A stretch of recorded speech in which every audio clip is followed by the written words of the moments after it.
essa pergunta até quando, ela surge um pouco numa sensação, e a gente vê isso no decorrer do texto, uma sensação de esquecimento ou ocultamento de Deus na nossa vida.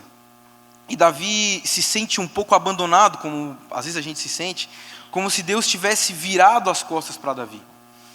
E é uma experiência comum na vida da fé, na caminhada da fé. A gente tem essas sensações de que tem momentos que parece que Deus simplesmente parece que não abandona, mas Ele se vira de costas e a gente não consegue mais ouvir Ele, como também parece que estar próximo, Ele está distante. Então vem essa pergunta, até quando? E há momentos que nós oramos, buscamos, a gente se coloca diante de Deus, a gente clama, mas parece que o céu está fechado, parece que o céu está de bronze. E o silêncio de Deus, ele acaba sendo ensurdecedor na nossa vida. E eu gosto muito de Salmos porque ele retrata muito sobre aquilo que a gente vive no nosso dia a dia. Então, quando Davi começa essa súplica e essa lamentação diante de Deus, uma coisa que é interessante é que ele não traz sobre uma dúvida sobre quem é o Senhor, mas ele ensina totalmente ao contrário, que quando a gente precisa desses momentos, quando a gente está nesses momentos, é que a gente deve clamar ainda mais alto e com muita honestidade no nosso coração ao Senhor. Hernandes Dias Lopes, um pregador muito conhecido, ele frequentemente fala, tanto nos seus livros também, quanto nas suas pregações, a importância da intimidade e da verdade na oração. E quando a gente entra aqui nesse até quando, ele lembra que Deus, ele não se ofende com isso aqui. Porque dá uma sensação disso, eu estou perguntando para Deus, parece que eu estou duvidando dele, quando eu digo, até quando, Senhor? Até quando, Senhor, para sempre te esquecerás de mim? Eu não estou duvidando do Senhor. Eu estou, na verdade, levando o meu lamento a quem eu mais confio. Isso faz total sentido, porque a gente não leva uma lamentação do nosso coração, a gente não leva uma angústia daquilo que a gente tem dentro, daquilo que a gente está vivendo no momento, para alguém que a gente não conhece. Você já desabafou, por acaso, com alguém que você nunca viu na sua vida? Com alguém que você nem tem uma intimidade? Não, isso está mostrando uma intimidade. Então, portanto, o lamento ele não é um sinal da fraqueza da nossa fé. Para a gente já começar a entender um pouco o texto. O lamento, na verdade, ele é um ato de profunda confiança. Quando alguém te chama para falar sobre aquilo que o seu coração mais dói, ou sobre aquilo do mais íntimo do seu coração, e você está ouvindo essa pessoa falar para ti, o teu sentimento não é de, cara, olha só, meu Deus, está trazendo um problema para mim. Mas na verdade a gente está pensando, olha o quanto de confiança ele está depositando em mim. E é isso que o Senhor espera da gente. E é isso que o salmista Davi aqui está mostrando. O lamento não é uma fraqueza na fé, mas sim uma confiança, porque a gente só lamenta em quem nós cremos que pode nos ouvir e nos socorrer. Então Davi traz esse lamento. E não só isso, mas ele mostra uma soberania de Deus na dor. Porque ele nos lembra que mesmo na dor mais profunda, Deus está no controle. O lamento de Davi aqui, ele não é um questionamento sobre a soberania de Deus, mas, até paradoxalmente, mas sim buscando ao Senhor. Então, Davi não está questionando a sabedoria dele, mas ele está pedindo um apelo sobre essa soberania do Senhor. Deus, até quando o Senhor vai se esquecer de mim? Eu não estou duvidando, eu só quero entender que eu estou buscando a tua soberania, a tua eternidade sobre a minha vida. Porque é ela que vai me guiar. E como eu falei, não é um grito de rebelião, não é um grito de independência ou de raiva, mas é um grito de dependência e reconhecimento, que mesmo quando a gente não entende, Deus está agindo com seus propósitos e seus planos, não só para o nosso bem, mas também para a sua glória. E a gente, passando do versículo 1 e 2, onde Davi vem com esse questionamento para o Senhor, esse clamar a Deus, no verso 3, no verso 4 ele fala: olha para mim e responde, Senhor meu Deus, ilumina os meus olhos, ou do contrário, dormirei o sono da morte. Os meus inimigos dirão, eu o venci, e os meus adversários festejarão o meu fracasso. Aqui o salmista Davi está mostrando para a gente uma oração fervorosa e um clamor por uma intervenção e pela glória de Deus. E a gente já entende porque no Salmo 13, essa oração de Davi, ela é um clamor fervoroso, ela é uma oração fervorosa ao Senhor, ele está falando do mais íntimo do seu coração. E aqui a gente pode entender 3 pontos com isso tudo, em cada parte que ele fala. Primeiro ele diz, olha, responda-me, ilumina os meus olhos, que vem com uma súplica de reavivamento. Então olha para mim, não é um pedido só de uma visualização. Senhor, consegue olhar para mim aqui como eu estou num lugar e tem alguém lá na frente, eu estou, olha para mim aqui, ó. Não é isso. Essa súplica, essa oração fervorosa que Davi está fazendo, quando ele escreve olha para mim, ele está pedindo para que o Senhor não só olhe para ele, mas entenda a sua dor e tenha compaixão e atenção por aquilo que Davi está pedindo. Esse clamor da alma, essa dor da alma. Davi, ele anseia por uma intervenção ativa de Deus na situação, para que Deus entre totalmente nesse lamento. Mas depois ele vem, responda-me. E Davi busca uma resposta clara e direta em meio ao silêncio do Senhor, porque ele quer uma resposta de Deus. Ele fala, Senhor, consegue me responder aqui? Uma palavra de direção, uma manifestação da vontade divina, que é do Senhor. E essa resposta é interessante, porque ela pode vir de diversas formas. Ela pode ser uma manifestação de Deus em alguma situação. Ela pode ser algo que mude as circunstâncias. Ou ela até mesmo pode ser uma nova compreensão sobre a situação que a gente está vivendo. Então, quando a gente se coloca, como o salmista está se colocando, diante de Deus, a gente está esperando e colocando, Senhor, olha para mim, Pai. Deus, olha com atenção a minha dor. Mas, Senhor, responda-me também. E a resposta aqui do salmista, essa resposta, ela tem algo tão profundo nela, que essa resposta se a gente está se colocando diante do soberano, diante de Deus, a gente está entendendo que a resposta ela é diferente. Ela não é como a gente quer, mas ela pode ser uma mudança da circunstância, ela pode ser um visualizar diferente daquilo que a gente está vivendo, ou até mesmo uma visualização diferente da situação. Talvez eu estou olhando para cá e a resposta do Senhor é que eu olhe para cá, e assim eu consigo ver a situação de uma forma totalmente diferente daquilo que a gente está vivendo. E ele diz depois aqui, ilumina os meus olhos. E isso é interessante, porque isso é uma expressão hebraica totalmente poderosa, porque ele está dizendo, ilumina os meus olhos. Ele não está falando sobre, Senhor, vem com a tua luz. Não, ele está falando, Senhor, ilumina os meus olhos para que eu tenha mais aptidão por Ti, para que eu tenha um renovo, para que o meu olhar tenha uma esperança, para que eu não fique só aqui, mas para que o Senhor me ilumine, para que eu seja revigorado, Pai, revigorado pela Tua palavra. E até depois ele diz, ilumina os meus olhos, para quê? Senhor, me traz esperança, ou do contrário, dormirei no sono da morte. Isso até a gente pode trazer para uma analogia física mesmo, uma morte. Mas aqui eu entendo, e muitos teólogos falam isso também, que Davi está falando sobre a sua morte espiritual, sobre essa compreensão que ele já está distante. Senhor, ilumina os meus olhos para que talvez eu tenha um reavivamento e eu não durma no sono da morte, mas que eu consiga, nesse último respirar da minha vida, se conectar com essa luz, Pai, dentro do abismo que eu estou caindo. Então ilumina, Senhor, os meus olhos, para que eu não durma no sono da morte, Senhor, para que eu não morra espiritualmente, para que eu não esqueça de quão bom o Senhor é na minha vida, para que eu não esqueça quem foi o Senhor para mim, para que eu não esqueça das situações que o Senhor transformou, para que eu não esqueça daquilo que o Senhor mudou. Ilumina os meus olhos, Senhor.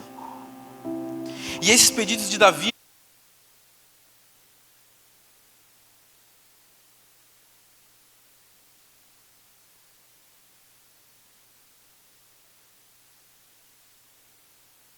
súplicas. e expressarmos necessariamente, assim, com a nossa maior necessidade, mais profundo, um clamor para Deus. É isso que Davi está ensinando.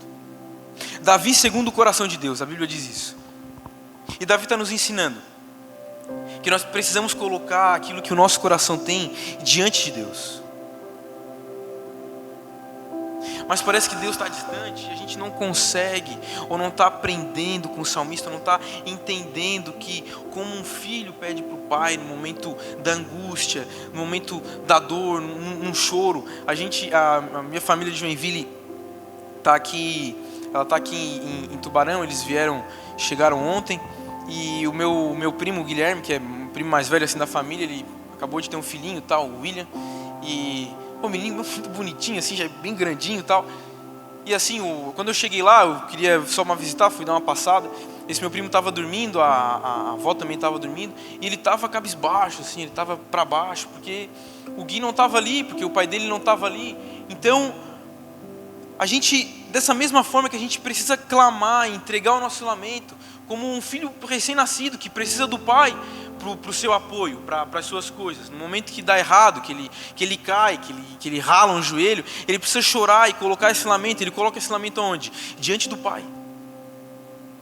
E é isso que Davi nos ensina. Você precisa colocar a sua súplica diante do pai. E o mais importante disso tudo ainda, que é a motivação suprema de Davi aqui, que ele nos ensina muito, muito bem, que a sua motivação, acima de tudo, é a glória de Deus. Porque um dos aspectos mais notáveis dessa oração, dessa petição de Davi, é a sua motivação.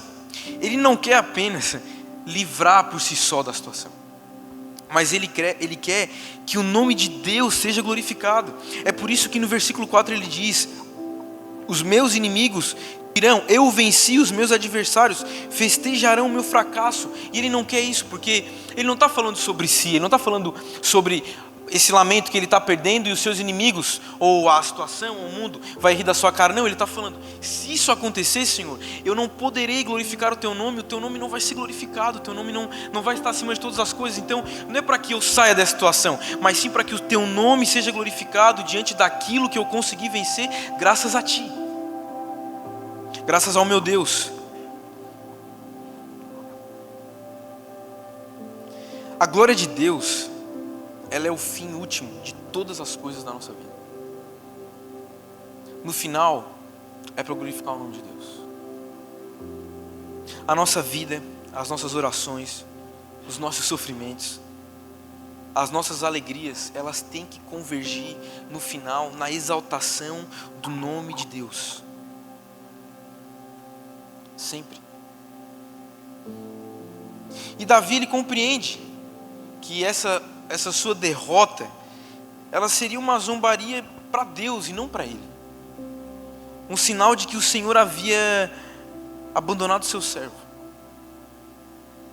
Portanto, a sua oração é um clamor para Deus que age de forma que venha vindicar até o seu próprio nome e demonstrar que o seu poder, a sua glória e tudo que ele faz está acima de qualquer zombaria, e que a fidelidade dele continua sempre igual. E é interessante porque essa perspectiva, ela eleva a nossa oração, ela eleva o nosso padrão, ela eleva o nosso pedido pessoal, porque já não é mais, se nós entendemos que o fim das coisas se exalta na glorificação e na glória de Deus, nosso pedido ao Senhor, ele muda, a nossa oração, ela muda a perspectiva. Porque agora a gente já está buscando um ato sobre uma soberania divina, um ato que venha da vontade de Deus, e não sobre aquilo que eu quero que aconteça.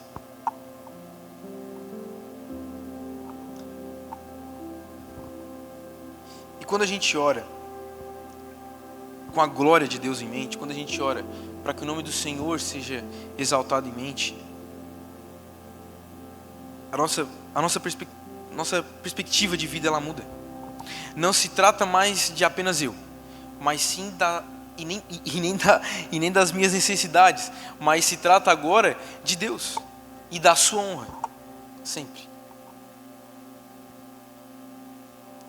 E a gente continua seguindo o versículo 3 e 4. E uma coisa muito notável, muito legal, é que é uma oração não como meio de um alinhamento da certa circunstância que está acontecendo com Davi, mas sim, mas uma oração que ela muda a circunstância. Não é um alinhamento, não, eu vou orar para que isso aconteça. Não é apenas para mudar aquilo que eu estou fazendo. A oração, ela é um meio que ela muda o orante. Não é só sobre a situação, mas principalmente para mudar a nossa vida. A oração de Davi, no Salmo 13, ela é um exemplo claro disso. Ele não espera que a situação muda para ele orar, mas sim, ele ora para que a sua alma seja transformada e alinhada diretamente com a vontade de Deus. Davi nos ensina que a nossa oração não é para mudar a nossa circunstância, mas sim para que a gente alinhe a nossa expectativa, aquilo que a gente está depositando sobre uma certa situação, alinhada à vontade de Deus. Por isso que a oração é uma intimidade, por isso que a oração ela é uma proximidade. Porque quanto mais a gente se aproxima de alguém, mais a gente alinha a nossa expectativa. Quanto mais a gente tem uma intimidade com alguém, mais a gente alinha o nosso pensamento. E é isso que Davi está mostrando para a gente precisa orar, não para mudar a circunstância, mas a gente precisa orar porque a gente precisa alinhar com aquilo que Deus está querendo. A gente alinhar a nossa expectativa nisso, na vontade do Pai sobre a nossa vida, na vontade do Pai sobre isso que a gente está passando. E na crise, no momento de angústia, a oração ela se torna um processo não só de encontro, mas ela acaba se tornando um processo de submissão e obediência ao Senhor. Deixa eu só tirar o casaco, eu estou batendo calor aqui.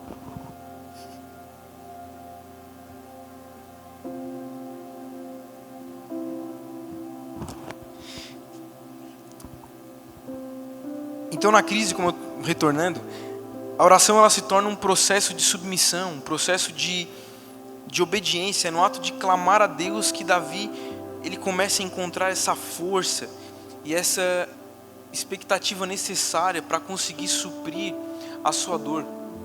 Isso é interessante a gente entender, porque na crise, no momento de dificuldade, realmente vira uma submissão, vira uma obediência. Tudo que a gente tem no momento de dificuldade, ele vai virar uma submissão, vai virar uma obediência. Se você tem como regra acordar cedo todos os dias, 5 da manhã para fazer alguma coisa, ou se você vai para academia, ou se você vai para alguma coisa, no momento que você está mal, isso realmente vira uma submissão, vira uma obediência, porque tu é obrigado a fazer, porque por ti tu não faria. No dia que a gente está mal, deu tudo errado no trabalho, não sei, aconteceu um monte de coisa. A primeira coisa que a gente vai fazendo é a gente vai tirando todas aquelas submissões que a gente faz quando a gente está motivado. A gente já não vai na academia, ou já pedir um lanche, furar a dieta, qualquer outra coisa. Porque a gente já está num lugar de que assim, cara, já está na dificuldade, ainda vou ter que me colocar diante disso. Por isso que é uma submissão, é isso que Davi está mostrando para a gente. A gente precisa continuar. Porque a oração nesse sentido do salmista, ela é um meio de amadurecimento espiritual, onde aprendemos a confiar na sabedoria e no amor de Deus, mesmo que os seus caminhos ele não é o nosso. Então a gente tem essa maturidade espiritual. E no 5 e 6, diz: eu porém confio em teu amor, o meu coração exulta em tua salvação. Quero cantar ao Senhor pelo bem que me tem feito. O Salmo 13 ele começa com um lamento profundo e uma oração fervorosa,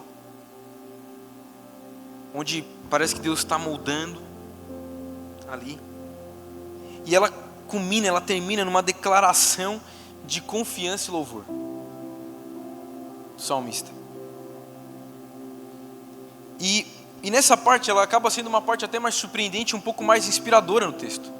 Porque em nenhum momento ali a gente está vendo uma reviravolta, né? Uma mudança de situação. Ah, deu tudo certo. Não, ele simplesmente, no próximo versículo, ele já falou: eu, porém, confio em teu amor. O meu coração exulta em tua salvação. Quero cantar ao Senhor pelo bem que me tem feito. E essa transição, ela é um testemunho, ela acaba sendo um testemunho poderoso da fé, que ela não se baseia naquilo que a gente vê, naquilo que a gente toca, mas ela está totalmente baseada no caráter inabalável de Deus. Esse agradecimento, essa súplica, esse Senhor, obrigado, ele não está culminando, ele não está terminando porque eu estou conseguindo ver que a minha situação mudou. Não, eu estou fazendo isso daí porque eu sei do caráter inabalável do meu Senhor e da fidelidade dele sobre a minha vida. E a virada é inexplicável, né? Do lamento ao louvor sem mudança de cenário. Ele fala: eu, porém, confio na tua misericórdia, meu coração se alegra na tua salvação. Aqui outra versão: cantarei ao Senhor por quanto que tem me feito muito bem. E assim, o que explica essa mudança radical? Porque assim, Davi não relata que os inimigos que ele está falando aqui foram derrotados, que a sua tristeza dissipou magicamente. Não, ele não está falando nada disso. Deus não deu uma resposta audível para ele. Porque a virada, ela acontece não fora. A virada acontece dentro, no interior do seu coração.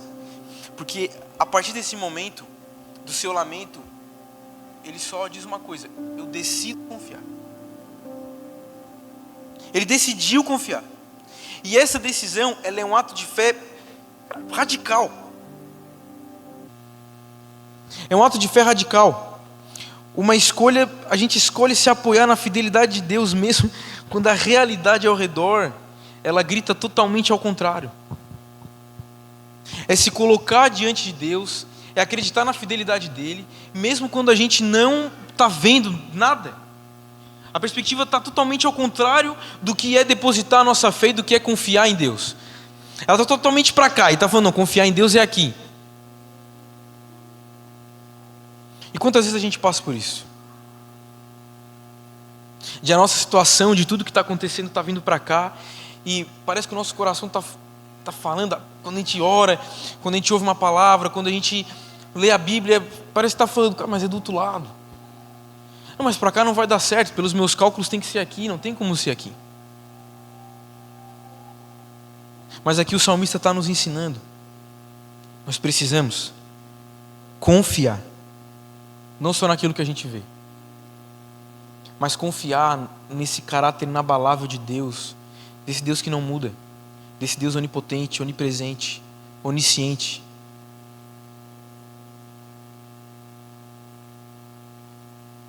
Esse Deus que entregou o seu Filho para que a gente pudesse suplicar, para que a gente pudesse ser chamado de filho. E essa virada, ela ecoa numa teologia de John Piper, que ele lembra, num dos livros dele, que é a Teologia da Alegria, em que Deus, ele não é um fruto das circunstâncias favoráveis, mas sim da sua fidelidade, do seu caráter. Então a alegria que a gente sente em Deus, ela não vem das circunstâncias.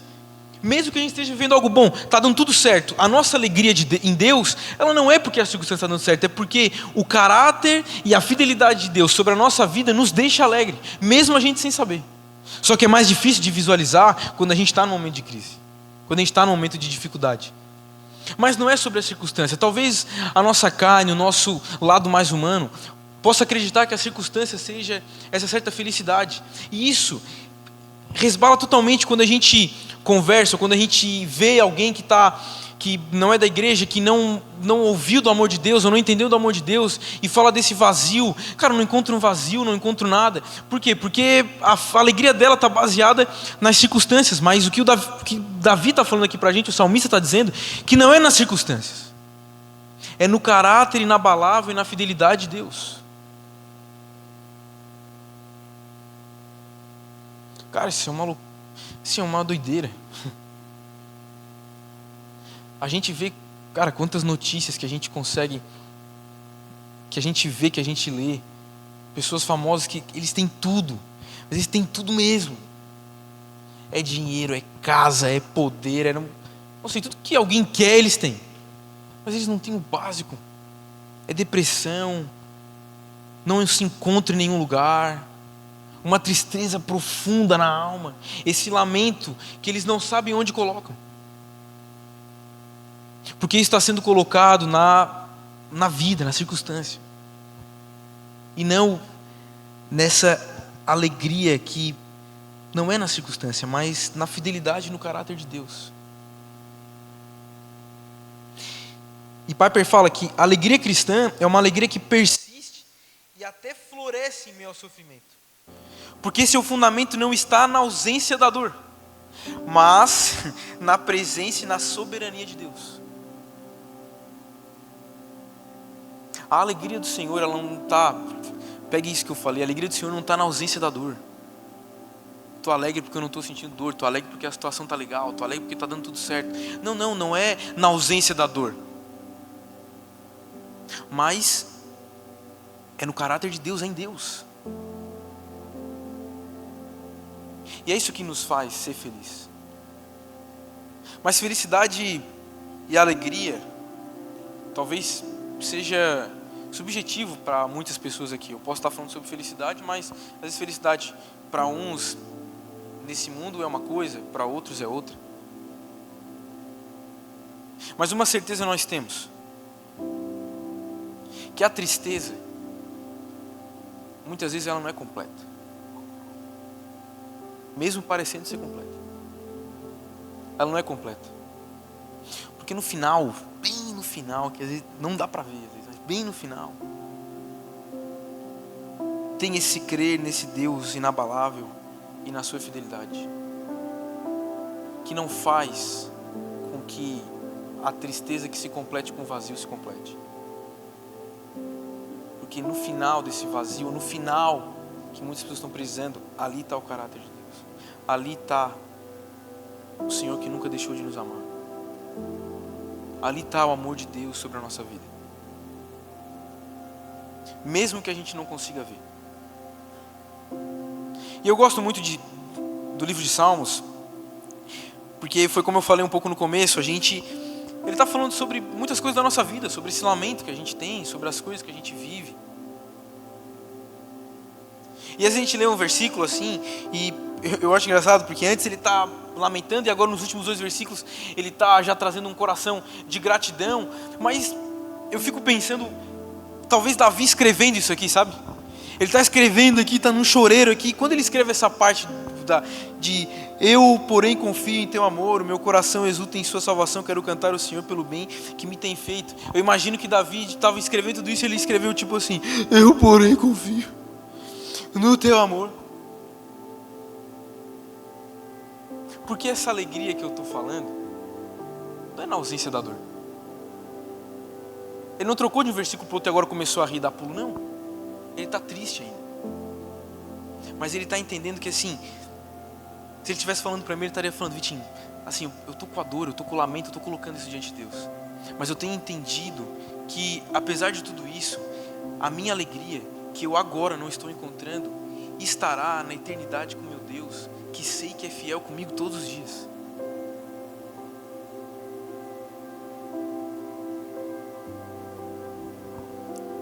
E nesses últimos 2 versículos a gente vê algo muito legal, que é esse louvor antecipado. Um ato de fé e um desafio a tudo que Davi está vivendo ali. Cantarei ao Senhor por quanto tem me feito bem. Davi não espera a vitória para cantar. Ele não esperou virar o jogo para cantar. Ele canta antes de acontecer. É um ato de fé poderoso que tem que nos inspirar. Porque é um desafio à adversidade. É uma declaração assim, que a alegria de Deus, ela é mais profunda que a tristeza.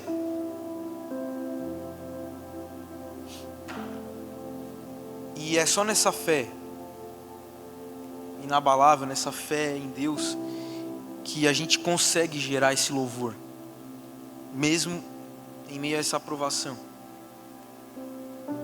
E é só na fé. E olha como vai se completando. Senhor, olha para mim. Vê o meu lamento, Deus. Senhor, responde. Ilumina, Deus. Porque se eu não for iluminado, porque se eu não tiver com um olhar de esperança, se eu tiver apático, eu já não me conecto mais na tua esperança, Senhor. Pois só na tua esperança e com fé em ti que eu consigo cantar vitória muito antes da vitória. Na Bíblia é diferente da nossa realidade, né? Nunca cante vitória antes da hora. A gente já pode cantar, não tem problema. Porque o nosso rei já venceu.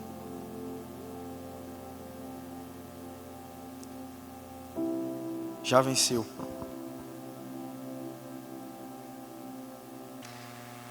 E ambos, eu citei o John Piper e também Hernandes Dias Lopes, eles enfatizam muito a importância do louvor em todas as circunstâncias.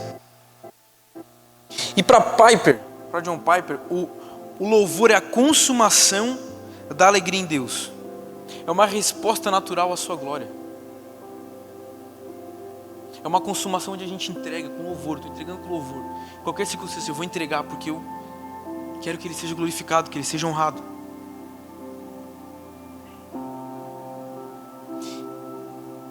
E louvar em meio à dor, a gente não está negando a dor. Louvar em meio à dor não é negar a dor, mas é afirmar que Deus é maior que ela. Não estou falando que eu não estou sentindo mais dor. Eu estou afirmando para mim e para as pessoas ao meu redor que Deus é maior que ela.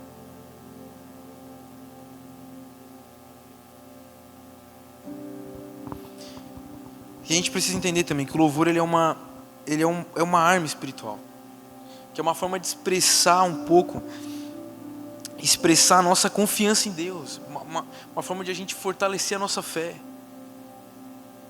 É um testemunho da nossa esperança em Deus, sabe? Que ela não está mais na circunstância, mas está naquele que é digno de receber todos os louvores. Todos os louvores.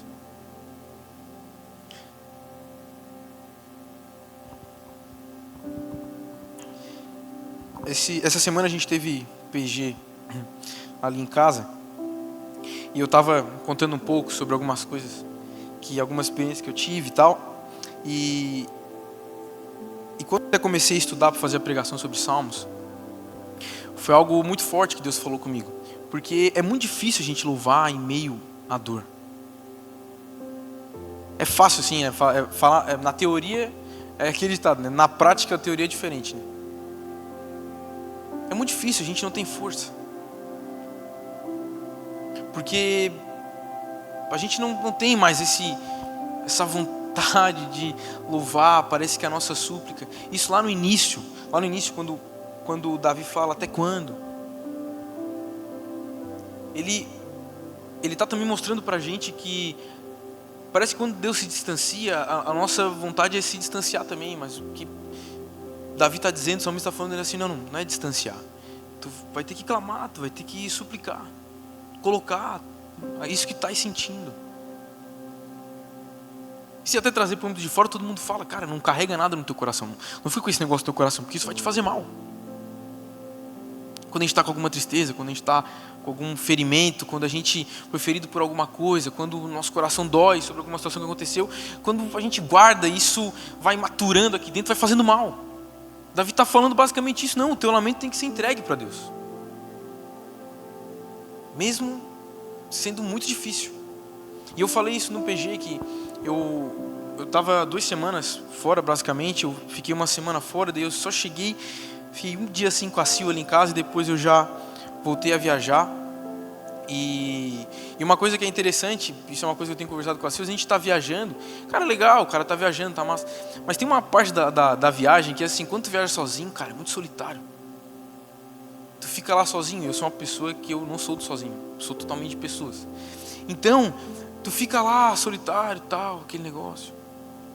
Parece que não se sente mais amado, parece que ninguém está mais contigo, tu fica ali. E eu Eu contei uma experiência que eu fui num culto e eu precisava ir no culto porque eu já estava há umas 2 semanas assim que eu pegava viagem tipo no sábado ou no domingo, então eu não conseguia vir no culto e já estava me deixando meio agoniado. Eu falei, preciso ir no culto, cara, só para, preciso ouvir uma palavra de Deus, alguém cantando em qualquer lugar. Eu falei, se tiver uma igreja aqui na esquina eu vou.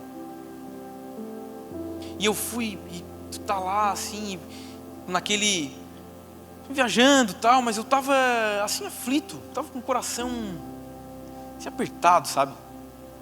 Parecia que, não sei, as coisas não estavam acontecendo, estava diferente. E é difícil se entregar ao Senhor nesse momento. O louvor está acontecendo, está legal, mas eu não estou conseguindo depositar aquilo que o meu coração está querendo depositar de fato. E eu fui colocando devagar ali sim. Mas a gente vai colocando por uma questão, muitas vezes, de submissão e obediência, mas não porque o nosso coração deseja. Deus foi falando, até que Ele veio e deu uma voadora no meu peito e tal, e continuou falando. Eu nunca mandei uma foto para você chorando, mas aquele dia eu mandei. Eu fui obrigado a ir lá E assim, eu falei para eles que Deus foi falando comigo, foi assim, uma entrega. Eu estava muito parecido com Davi aqui. O Senhor, até quando? Esqueceu de mim? Mas eu me coloquei, porque eu não tinha mais o que fazer, eu precisava só me colocar. Eu estava ajoelhando, eu estava chorando tanto, cara. Essa remela saía, essa meleca. E ela ela ficou num cacho assim, específico. Daí na hora que eu olhei, assim, o cacho estava pesado, pingando assim. Eu falei, meu Deus, que nojo. Falei, e agora? Tem que ir lá no banheiro, lá estava o cacho aqui cheio de lavar. Eu chorava. Não foi porque ali, nesse momento de entrega, de coração, que Deus vai nos encontrando, onde a gente precisa cantar a vitória antes de ver. Então, a sabedoria de Deus, ela revela um pouco dessa jornada da dor. Eu gostei muito, porque Salmo 13, ele é uma narrativa poderosa de uma jornada da alma humana, assim. Do abismo, da hora de não estou vendo mais Senhor, do desespero, ao terminar na confiança em Deus. Mas assim, sabe o que é o mais completo? E o Salmo 13, ele é perfeito. Por que ele é perfeito? Porque se a gente olha para o Salmo 13, é inevitável não olhar para Cristo. Inevitável. Ele é o cumprimento perfeito e a encarnação da vida de cada estágio desse salmo. Cada estágio. No Getsemane, Jesus experimentou o lamento mais profundo. Uma tristeza tão grande que fez Jesus suar sangue. E ele diz, minha alma está profundamente triste, a ponto de morrer. Ele diz isso para Deus. E ele não escondeu a sua dor. Cristo não escondeu a sua dor, mas ele apresentou isso significativamente à cruz. Senhor, está doendo aqui, a minha alma está profundamente triste. Depois ele entra para essa oração fervorosa. E ele diz, meu Pai, se for possível, afasta de mim esse cálice. Ele busca uma alternativa. O próprio Cristo buscou uma alternativa para poder sair dessa situação. Mas olha como é perfeito a Cristo ali, nesse momento que ele talvez vê uma forma de pedir, Pai, afasta de mim esse cálice. Mas isso é marcado por uma submissão, uma oração, uma obediência à vontade divina. E no ápice da sua agonia, ele demonstra uma confiança inabalável. Contudo, não seja como eu quero, mas sim como tu queres. Jesus confiou plenamente no plano do Pai, mesmo que isso significasse a cruz. Ele confiou plenamente no plano do Pai, mesmo que isso significasse carregar o meu e o teu pecado. Ele confiou plenamente no plano do Pai, mesmo que isso seja carregar todas as nossas tristezas.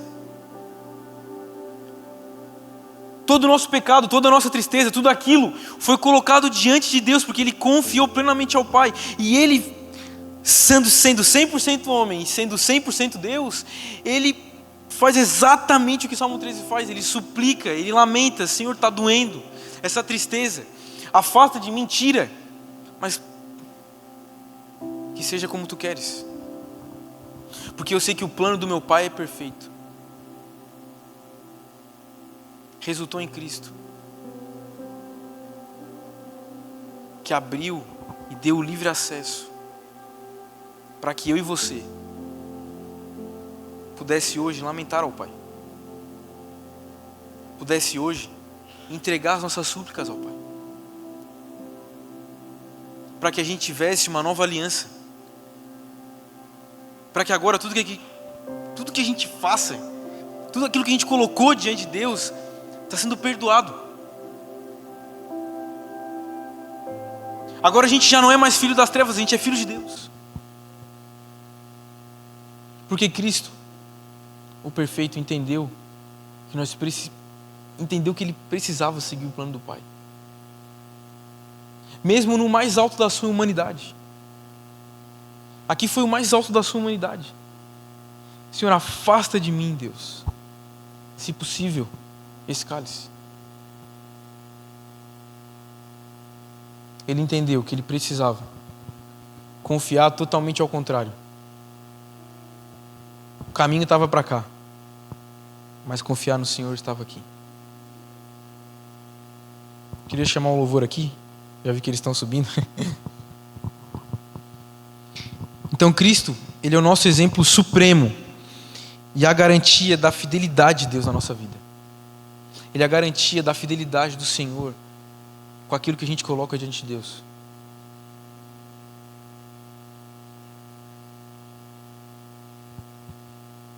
O salmista nos mostra e nos ensina que nós precisamos colocar esse lamento diante de Deus. Ele não está prometendo, ele não está dizendo que tu colocando tu vai ter, tu colocando o Senhor vai responder, tu colocando o Senhor vai mudar. Mas Ele está pedindo para tu colocar. Porque o Senhor sabe.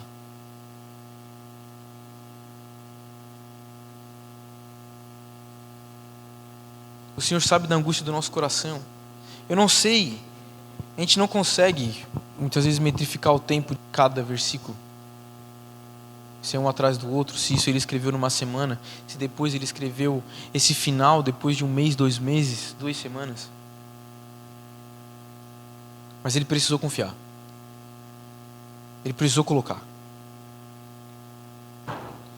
Então que esse salmo, que essa palavra, ela nos inspire a abraçar a soberania de Deus. Que ela nos inspire a abraçar e colocar o nosso lamento e orar fervorosamente, confiar inabalavelmente no Senhor. Ele nos convida a gente ter uma alegria na glória de Deus. Independentemente das circunstâncias. Ele nos convida a isso. E assim, a dor, ela não é o fim. Mas ela é um caminho para uma fé mais profunda.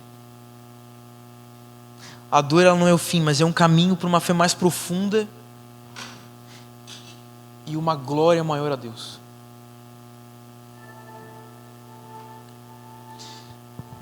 E que a nossa vida seja um verdadeiro testemunho. Mesmo que nós muitas vezes estejamos no vale da sombra da morte, eu posso te afirmar com a maior certeza da minha vida.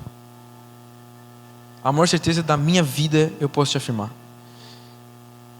que o Senhor vai estar com você. O Senhor está contigo. Pode ser o pior momento. Gente, tens uma certeza na tua vida? Tenho. Uma certeza eu tenho na minha vida.